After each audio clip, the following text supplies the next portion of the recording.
A paz do Senhor Jesus Cristo, meus amados irmãos. Vamos para mais um vídeo aqui no canal O Reino do Céu. Fique comigo, acompanhe comigo a leitura. Vamos fazer uma meditação nos textos que será lido, né? Sejam todos muito bem-vindos. Acompanhe o vídeo até o final. Se você gostar, deixe o seu joinha, compartilhe com seus amigos, inscreva-se no canal. Amém? Eu quero começar aqui, irmãos, lendo em Jeremias 23, versículo 7 e 8. Vamos lá. Portanto, eis que vem dias, diz o Senhor, em que nunca mais dirão: tão certo como vive o Senhor, que fez subir os filhos de Israel da terra do Egito. Mas, tão certo como vive o Senhor, que fez subir, que trouxe a descendência da casa de Israel, da terra do norte e de todas as terras para onde os tinha arrojado, e habitarão na sua terra. Bom, meus irmãos, eu quero ser bem breve, espero que seja, né? Eu vou ler mais alguns textos, né? Porque aqui eu estou lendo um texto de uma promessa de Deus trazer de novo o seu povo a sua terra, terra de Israel, né? Principalmente ele está falando com as 10 tribos que foram dispersas por toda a terra. Mas eu quero te dizer, pensa comigo, esse povo que voltará para Israel, os judeus que foram dispersos por toda a terra, voltarão literalmente para essa terra que Deus prometeu a eles, e porque eles desobedeceram, eles estão dispersos por todo o mundo. Como será isso? Porque muitas pessoas, elas acham que antes de Jesus voltar, vai ter esse cumprimento de todos os judeus voltando para Israel, e aí tem todo esse processo, né? Ou seja, é um sinal da volta de Jesus para alguns teólogos, para algumas pessoas, principalmente dispensacionalistas, né? Que precisa haver isso, né? Esse cumprimento, né? Sabe que as 10 tribos elas foram dispersas por todo mundo, ninguém sabe quem é mais judeus, quem não é, né? Quem entende as duas casas de Israel sabe perfeitamente isso aqui, né? E eles estão dispersos. Ou seja, muitos judeus estão dispersos e eles mesmos não sabem quem são. Se são judeus, se tem sangue de Abraão, né? E eles que isso se cumpra. Mas como é que eu vejo isso? Olha, no tempo que Jesus estava na terra, o desejo do povo de Israel era a restauração de Israel, porque Israel sofreu muito por causa da desobediência, né? E nós sabemos que por causa dessa desobediência foi destruído várias vezes, né? E o desejo do povo judeu era o quê? Era trazer Israel, era restaurar Israel, era que Israel fosse restaurado. É tanto que eles esperavam que Cristo fosse esse, que restauraria Israel literal, certo? Eu costumo dizer que quando eu vejo as coisas que Salomão fez, né, como os judeus esperavam um reino terreno que restaurasse a terra deles, né, e que tudo voltasse em paz com Deus, e quando eu vejo acerca de Salomão, que foi próspero em tudo, trouxe paz sobre Israel e todo o povo aclamaram, todo o povo acharam maravilha, o povo judeu só faltaram botar uma coroa em Salomão, dizendo que ele era o Cristo, né? Porque da forma que eles esperavam o Cristo, Salomão cumpriu perfeitamente. Um reino muito próximo, próspero, trouxe a paz sobre Israel, a qual nenhum trouxe, né? Tudo que os judeus esperavam de um Messias, Salomão trouxe a aparência, né? Mas eu quero dizer para vocês, o meu entendimento, né, sobre isso aqui, o retorno dos israelitas para a sua terra, para Israel, né? Quando a gente vai buscar mais referências, nós temos várias referências dessa promessa de Deus para o seu povo, né? Jeremias 16: portanto, eis que vem dias, diz o Senhor, em que nunca mais se dirá: tão certo como vive o Senhor, que fez subir os filhos de Israel do Egito. Mas tão certo como vive o Senhor, que fez subir os filhos de Israel da terra do norte e de todas as terras para onde os tinha lançado. Pois eu os farei voltar para a sua terra, que dei a seus pais. Né? Outra promessa feita também através de Jeremias. Né? Aí nós temos aqui Isaías 43, 5, 6. Não temas, pois, porque sou contigo. Tirarei a tua descendência desde o oriente e a juntarei desde o ocidente. Né? Ou seja, outra promessa. Amós: mudarei a sorte do meu povo de Israel, reedificarão as cidades, as cidades assoladas, e nela habitarão, plantarão vinha e beberão seu vinho, farão pomares e lhes comerão o fruto.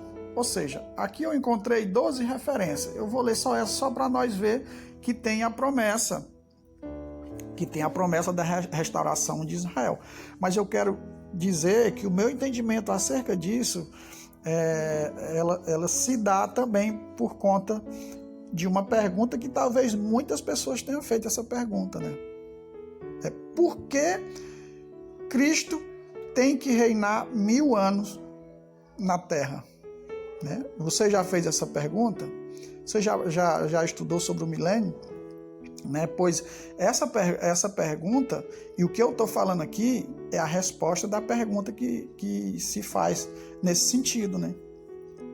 Por que Cristo tem que reinar 1000 anos na Terra? Né? Exatamente em Jerusalém, né? A capital será o reinado, né? Então vamos prosseguir que nós vamos chegar a essa conclusão. Para a gente ter uma ideia perfeita dessa restauração desse povo, para a gente ver que era a curiosidade, que era o desejo do povo, nós vamos aqui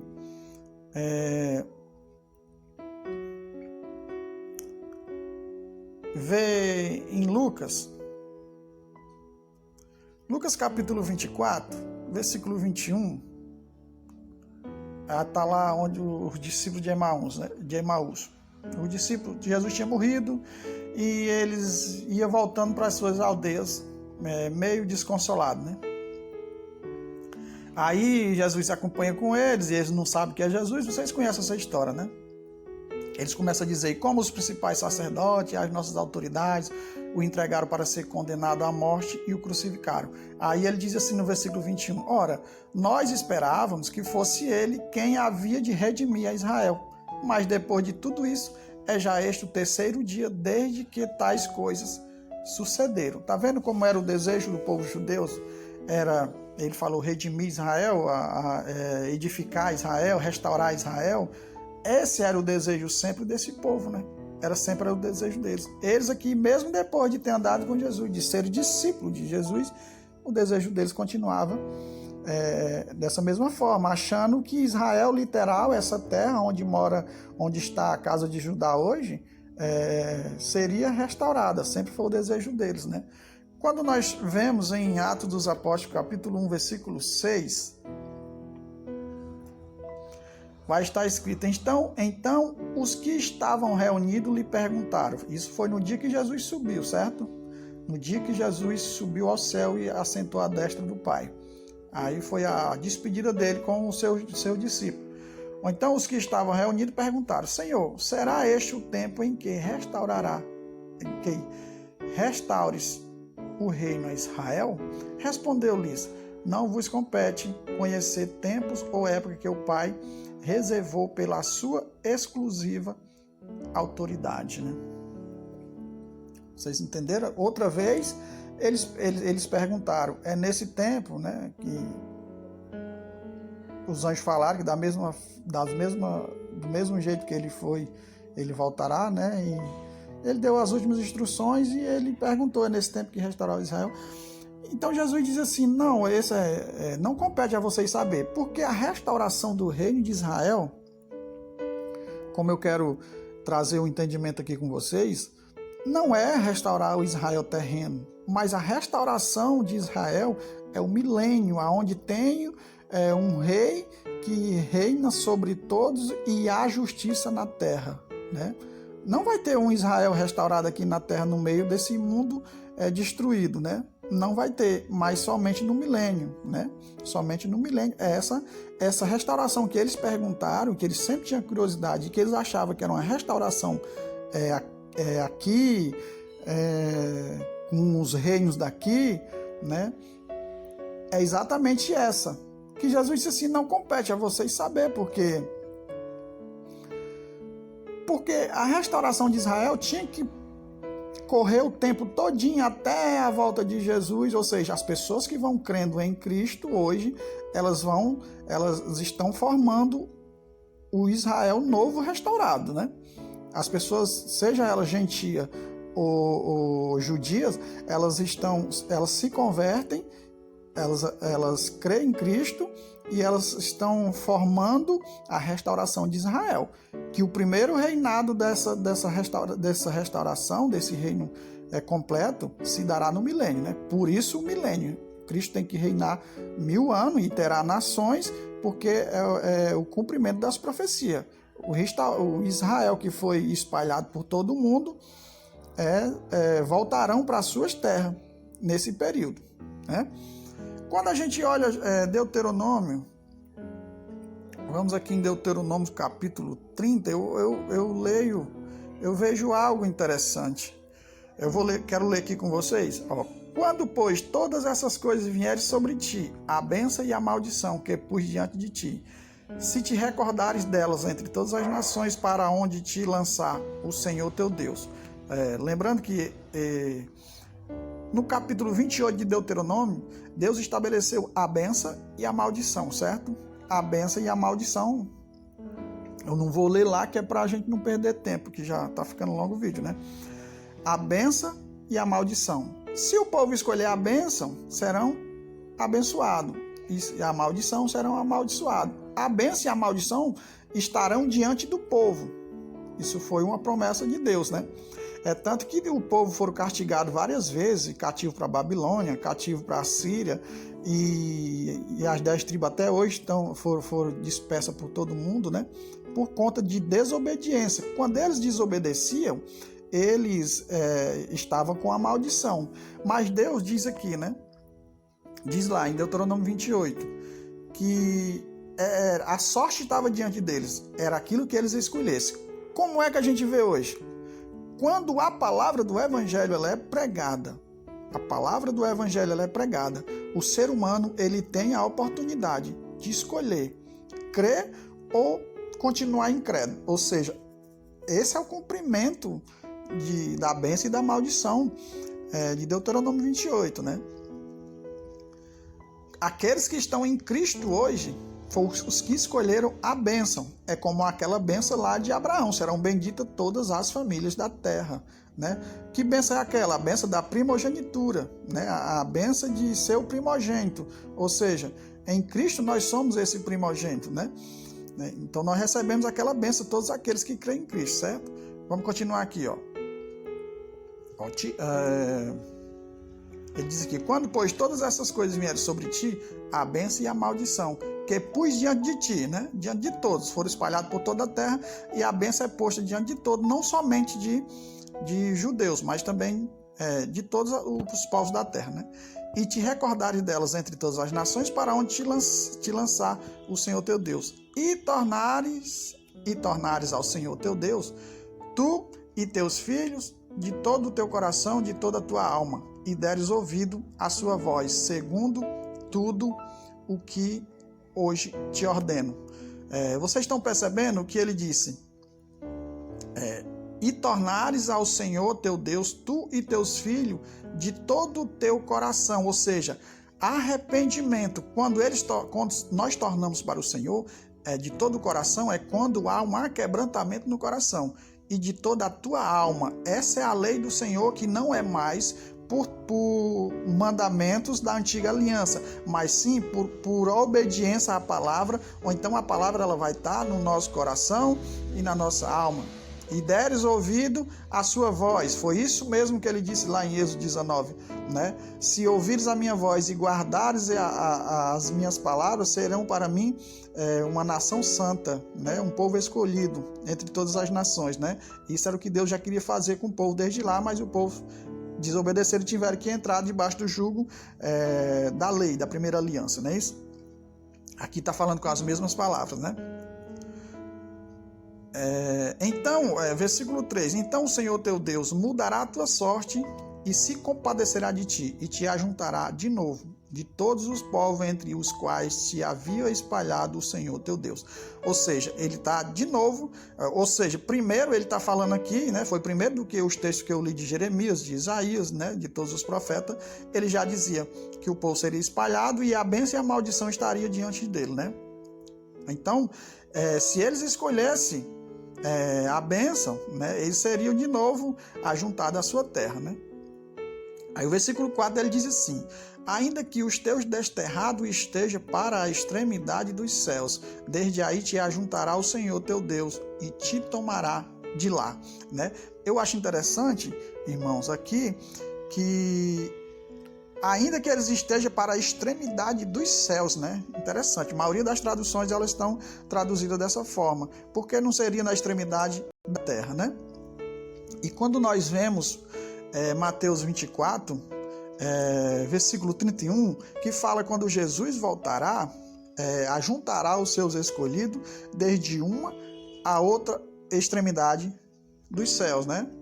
Deixa eu ir lá bem rapidinho com vocês, só para nós conferir. Mateus 24, versículo 31, vai estar escrito: e ele enviará os seus anjos com grande clangor de trombeta, os quais reunirão os seus escolhidos dos quatro ventos, de uma a outra extremidade dos céus, né? Porque não é da extremidade da terra, né? Porque, acredito eu, irmãos, que a extremidade do céu está se referindo porque o povo que for espalhado e creram em Cristo, muitos já morreram. Como é que se cumpre a volta deles para Jerusalém? Como é que se cumpre a promessa que Deus fez para eles? No milênio, né? Por isso que ele usa a extremidade dos céus, né? Porque quem morreu está com Deus, quem não morreu está na terra. Nesse dia se cumprirá essa profecia, né? Ainda que teu desterrado esteja para a extremidade dos céus, né? Desde aí te ajuntará o Senhor. Não é na vinda de Jesus que ele ajuntará todos os seus escolhidos e levará para onde? Para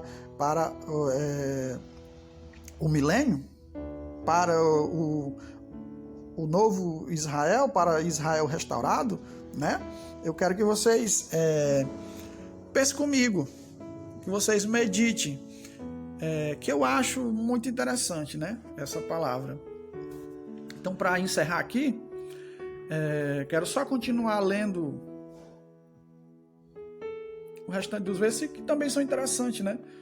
O Senhor teu Deus te introduzirá na terra que teus pais possuíram, e a possuirás, e te farás bem, e te multiplicará mais do que a teus pais. Lembrando que ela se cumpre literal e se cumpre espiritual. Toda a palavra de Deus ela é desse jeito. As profecias elas se cumprem literal e espiritual, né? O Senhor teu Deus circuncidará o teu coração, né? Tá vendo? Circuncidar o coração é nova aliança. Circuncidar o coração é arrependimento. Circuncidar o coração é pessoas convertidas, né? O coração e o coração de tua descendência, para amares o Senhor, né? Teu Deus, de todo o coração, de toda a tua alma, para que vivas. O Senhor teu Deus porá todas essas maldições sobre os teus inimigos e sobre os teus aborrecedores que te perseguiram. No dia que Jesus voltar, o que é que acontece? Jesus ressuscita os mortos, os que morreram nele. Jesus arrebata os seus escolhidos que estarão vivos, e daí em diante eles vão sofrer perseguição. Todos aqueles que estavam perseguindo vão sofrer destruição, todos aqueles que estavam perseguindo o povo de Deus, não é isso? Eu não selecionei os textos aqui, mas Paulo falou muito bem sobre isso, né? E que a ira de Deus, a destruição vem sobre o reinado da besta e o reinado de todos os reinados da terra que perseguiram os justos, né? Nós vemos isso nas cartas de Paulo, nós vemos isso em Apocalipse, nós vemos isso nas instruções de Jesus, né? Em Mateus 24, em Marcos 13, Lucas 17, né? Então eu acho tremendo, irmão, essa palavra. A bênção e a maldição, ela está sobre a terra. A bênção para quem crê em Cristo, entra na promessa de ser herdeiro de todas as coisas. A maldição é para quem está ao contrário. Quem não quer o Cristo, ele será dessa outra turma que perseguirá os que estão em Cristo, correto? E o mundo, ele entrará, ele já está nessa situação, né? Do que é certo ou errado, de quem quer viver com justiça, sofre, padece, angústia, perseguição, né? A gente está vendo isso e a gente sabe que se intensificará e vai ficar muito forte agora na última semana do profeta Daniel, quando se iniciar, tá bom? Eu espero que você tenha entendido o propósito do vídeo, o propósito da mensagem, né? Que você venha meditar e que venha comentar aí, né, alguma coisa que você tenha achado interessante. Amém? Deus abençoe a todos em nome de Jesus Cristo. Fique todos na paz e até o próximo vídeo.